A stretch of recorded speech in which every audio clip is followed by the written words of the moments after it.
जो है, ठीक है। लेकिन और सेम होता है क्लॉज के साथ भी, ठीक है। दोनों ग्रुप ऑफ वर्ड्स होते हैं, दोनों में आपके पास जो है कभी भी ये सिंगल वर्ड्स ना तो क्लॉज बन सकता है ना फ्रेज बन सकता है। तो फिर डिफरेंस क्या है दोनों में? डिफरेंस ये है कि फ्रेज हमेशा विदाउट अ फाइनाइट वर्ब होता है, ठीक है, विदाउट अ फाइनाइट वर्ब, और जो क्लॉज है उसके साथ हमेशा एक वर्ब का होना लाजमी है, ठीक है। ये दोनों में एक बहुत कॉमन सा और एक ही डिफरेंस है दोनों में, और वो डिफरेंस क्या है कि फ्रेज हमेशा विदाउट अ फाइनाइट वर्ब होता है और क्लॉज में फाइनाइट वर्ब का होना लाजमी होता है। अब ये भी चीज़ दोबारा एक्सप्लेन करने वाली है कि फाइनाइट वर्ब और नॉन फाइनाइट वर्ब में डिफरेंस क्या है, क्योंकि मोस्टली जब हम स्टूडेंट्स को बताते हैं कि फाइनाइट वर्ब है और ये दूसरा नॉन फाइनाइट वर्ब है, तो वो इन चीज़ों को कंफ्यूज कर देते हैं एज एक्शन या स्टेट वर्ब। हमेशा याद रखें कि फाइनाइट वर्ब स्टेट वर्ब नहीं होता, ना ही एक्शन वर्ब होता है, और ना ही नॉन फाइनाइट वर्ब एक्शन या स्टेट वर्ब होता है। फाइनाइट वर्ब होते हैं वो जो कि दैट कैन डिटरमाइन टेंस, ठीक है। फाइनाइट वर्ब हम उस वर्ब को कहते हैं जो किसी भी सेंटेंस के टेंस को डिटरमाइन कर सकता है, और नॉन फाइनाइट वर्ब जो है वो can not determine a tense, ठीक है। अब ये भी आपने दोबारा बच्चों को एक्सप्लेन करना है कि फाइनाइट वर्ब एक्शन भी हो सकता है, नॉन एक्शन वर्ब भी हो सकता है, यानी स्टेट वर्ब भी हो सकता है। इसी तरह नॉन फाइनाइट वर्ब एक्शन और स्टेट वर्ब दोनों में हो सकता है। जैसे मैं यहाँ पर एक सेंटेंस लिखता हूँ कि अली इज राइटिंग स्टोरी, ठीक है। इसमें ये देखें अली आपके लिए सब्जेक्ट है, ये हेल्पिंग वर्ब है, राइटिंग वर्ब है, ये आर्टिकल और इधर ऑब्जेक्ट आ गया, ठीक है। अब इसी तरह मैं एक और सेंटेंस लिखता हूँ कि अली राइट्स स्टोरीज, ठीक है। और फिर मैं लिखता हूँ कि अली रोट गुड स्टोरीज, ठीक है। अब ये देखें कि ये जो सेंटेंस है Ali is writing a story, इसमें आपका जो सेंटेंस है वो प्रेजेंट कॉन्टिन्यूस में फॉल कर रहा है। ये जो है ये प्रेजेंट सिंपल या प्रेजेंट इंडेफिनिट में फॉल कर रहा है, और ये जो है ये अली रोट गुड स्टोरीज ये आपका फॉल कर रहा है पास्ट इंडेफिनिट में, ठीक है। अब इन दोनों का डिफरेंस देखें क्या है। पहले सेंटेंस और दूसरे सेंटेंस में हमारा सब्जेक्ट भी सेम है, दोनों जगह पे एक वर्ब है, और ऑब्जेक्ट भी जो है वो क्या है, दोनों जगहों पे सेम आपका यूज़ हो रहा है। पहले टेंस सेंटेंस का टेंस हमें हेल्प किया डिटरमाइन करने में इस वर्ब ने, दूसरे का इस वर्ब, ठीक है। अब ये दोनों verbs without any helping verb किसी भी सेंटेंस का टेंस डिटरमाइन कर रहे हैं, तो फिर हम इनको कहते हैं कि ये फाइनाइट वर्ब्स हैं, ठीक है। अब ये तो एक्शन वर्ब्स हैं। इसी तरह अगर मैं ये लिखता हूँ ना कि अली इज़ अ राइटर, ठीक है। अब इसने भी क्या किया, इज़ ने हमें टेंस डिटरमाइन करने में हेल्प की, ये प्रेजेंट है। और फिर अगर मैं लिखता हूँ अली वाज अ राइटर, ठीक है।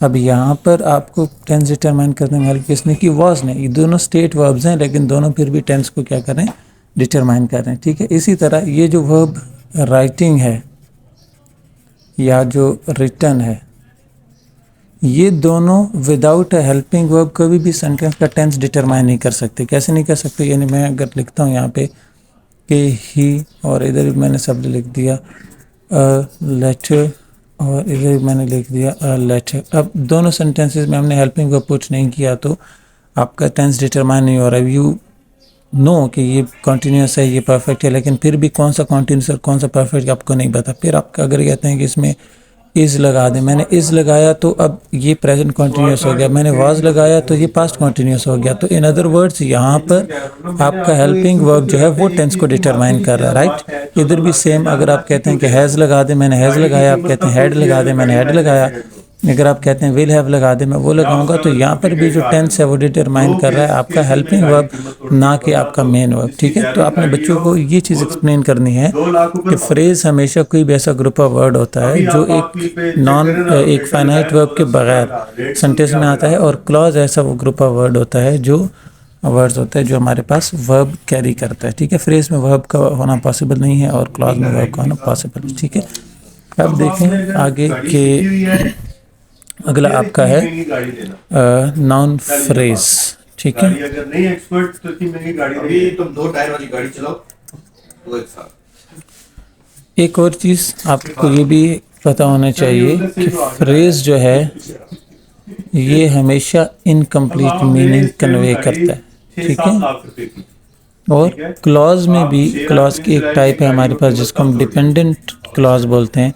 डिपेंडेंट की फर्दर टाइप्स होती हैं नाउन क्लॉज, एडवर्ब क्लॉज और एडजेक्टिव क्लॉज, ठीक है। ये डिपेंडेंट भी हमेशा इन कंप्लीट मीनिंग करता है, ठीक है। तो noun clause, adverb clause, adjective clause का मीनिंग भी इनकम्प्लीट ही होता है, जस्ट लाइक एनी फ्रेज। लेकिन फिर भी where does the different stands, different is कि phrase will always be without a verb and clause either a dependent or independent, either noun, either adjective, either adverb, they must contain a verb rather than saying it is also true कि ठीक है इनका meaning complete नहीं होता लेकिन फिर भी इनमें वर्ब का होना जो है वो लाजमी है। अब कैसे है वो हम नाउन फ्रेज पर आते हैं। तो सबसे पहले तो आप ये देखेंगे कि नाउन जो है एक ऐसा part of speech that is used for naming, ठीक है।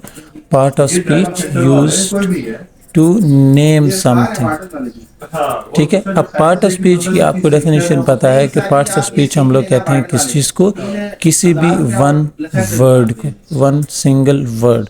और फ्रेज आप पीछे पढ़कर आ चुके हैं कि फ्रेज क्या होता है। फ्रेज हमेशा क्या होता है, एक ग्रुप ऑफ वर्ड होता है। तो नाउन फ्रेज क्या बन गया, नाउन फ्रेज बनता है a group of words, of words that perform the function of a noun, ठीक है।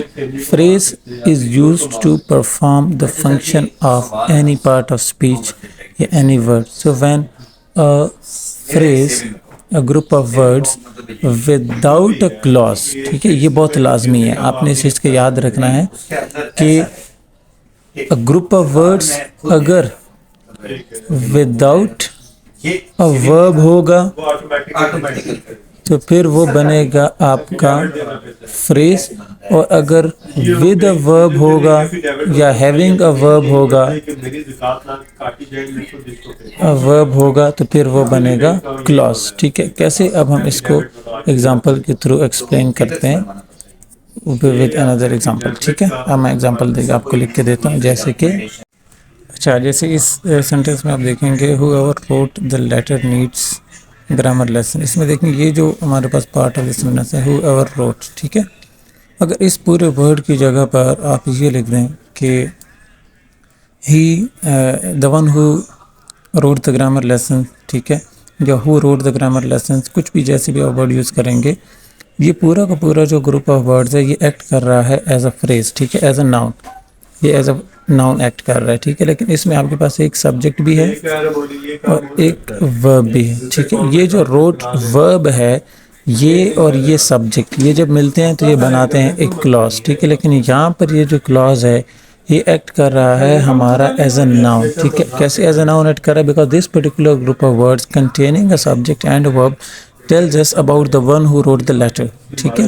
अब ये जो ग्रुप ऑफ वर्ड्स है ये जब नाउन के तौर पर एक्ट करेगा तो फिर हम इसको बोलेंगे कि ये क्या है, ये नाउन क्लॉज है, ठीक है। इसी तरह अगर आप दूसरे सेंटेंस में आते हैं, इसको देखें द मैन, ठीक है। अब द मैन टू वर्ड्स का एक ग्रुप है लेकिन इसमें दोनों में सब्जेक्ट तो है लेकिन वर्ब नहीं है, तो ये बनेगा हमारे लिए नाउन फ्रेज, ठीक है। क्या बनेगा, ये आपका नाउन फ्रेज बनेगा। और इधर देखें who she is talking to, इस पर्टिकुलर सेंटेंस में आपके पास ये पूरा का पूरा ग्रुप ऑफ वर्ड्स भी जो है ये भी एक शख्स की तरफ, एक पर्सन की तरफ इंडिकेट कर रहा है। लेकिन ये ग्रुप ऑफ वर्ड जो कि एक पर्सन की तरफ इंडिकेट कर रहा है, इसमें भी आपके पास एक हेल्पिंग वर्ब है in the form of is और एक मेन वर्ब है in the form of talking, ठीक है।